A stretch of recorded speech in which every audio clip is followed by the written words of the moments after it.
Le radar dont on a travaillé à la conception, il possède deux antennes, une antenne émettrice puis une antenne réceptrice. Donc le phénomène qui se produit, c'est que l'antenne émettrice va venir émettre une onde électromagnétique vers une masse qui va être en mouvement.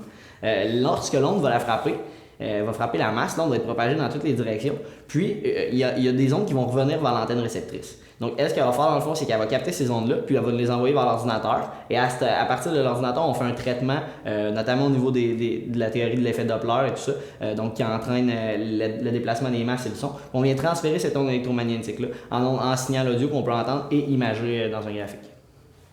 L'historique du radar, pour faire une histoire courte, c'était dans la Deuxième Guerre mondiale, les Anglais ils ont inventé ça et ils l'ont mis en pratique.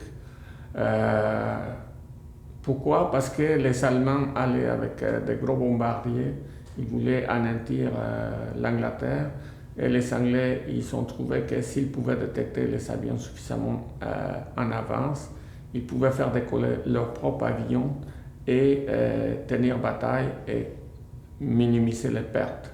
Ici, c'est un radar qui coûte pas cher, c'est-à-dire moins de $500. C'est sûr que les radars qui détectent les avions et les parties militaires doivent coûter dans les millions de dollars, donc $300, $500, c'est une vraie aubaine. Alors pourquoi on a fait ça? C'est tout simplement pour donner des motivations aux étudiants dans les cours qui traitent l'électromagnétisme. Donc les étudiants maintenant ils sont assez enthousiasmés et ils s'intéressent aux ondes électromagnétiques et par ces biais-là ils vont s'intéresser aussi au calcul vectoriel puisque c'est à la base des explications qu'on peut fournir pour les ondes électromagnétiques. Bon, d'abord, le concept original a été développé par le docteur Chavat, qui est un assistant de recherche au Lincoln Laboratory au MIT. Et ils ont fait travailler leurs étudiants pendant quelques années avec ça. Il y a eu une formation récemment où il y avait dans la classe 25 personnes provenant d'un peu partout là, sur la planète, la Suède, l'Arabie Saoudite. Et curieusement, seulement 2 personnes provenant des universités. Ça a piqué ma curiosité et lorsqu'ils ont fait le tour de table pour savoir d'où provenaient les gens et quelles étaient leurs motivations, beaucoup de gens travaillaient pour des compagnies sous-contractants pour l'industrie automobile. Alors, on se rend compte là, qu'il y a une tendance qui est déjà amorcée d'instrumenter les automobiles de plus en plus, surtout avec des assistances à la navigation maintenant.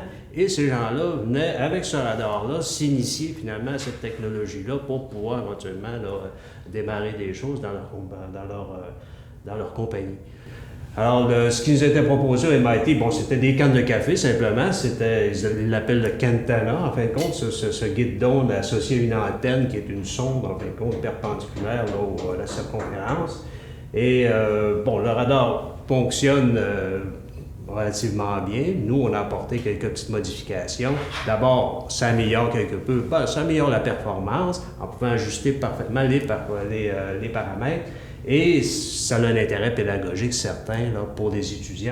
L'ensemble des composantes du radar doivent être fixées. Il ne faut pas que ça bouge pendant la prise des mesures. Mais également, il faut que ça soit assez précis. C'est-à-dire on utilise des cannes dans lesquelles sont les antennes. Il ne faut pas que les cannes soient orientées vers le bas ou trop vers le haut parce que sinon, ça va influencer la longueur de l'onde qu'on va recevoir. Donc, ça va venir fausser nos résultats.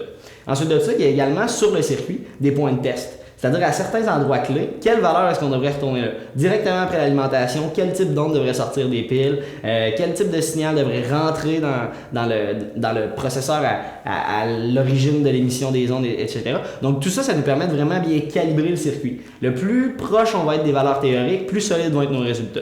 Pour terminer, c'est sûr que dans la phase d'expérimentation, c'est aussi à nous de choisir les endroits qui vont être bien ciblés. C'est-à-dire qu'il ne faut pas que le terrain soit trop dénivelé, parce qu'également, ça aussi, ça peut fausser nos résultats. Il ne faut pas aussi que les objets, les masses que l'on veut mesurer soient trop petites, parce que sinon, ils vont être invisibles au radar. Puis, il faut également non plus que ça ne soit pas trop gros, parce que sinon, ça aussi, ça va venir fausser nos résultats. On est capable de quantifier la position par rapport au radar. On est également capable de dresser une carte des objets environnant le radar dans un certain rayon, puis de voir un peu comment ces objets-là vont se déplacer dans l'espace. Un peu comme les tours de contrôle des avions. Donc le même genre d'application.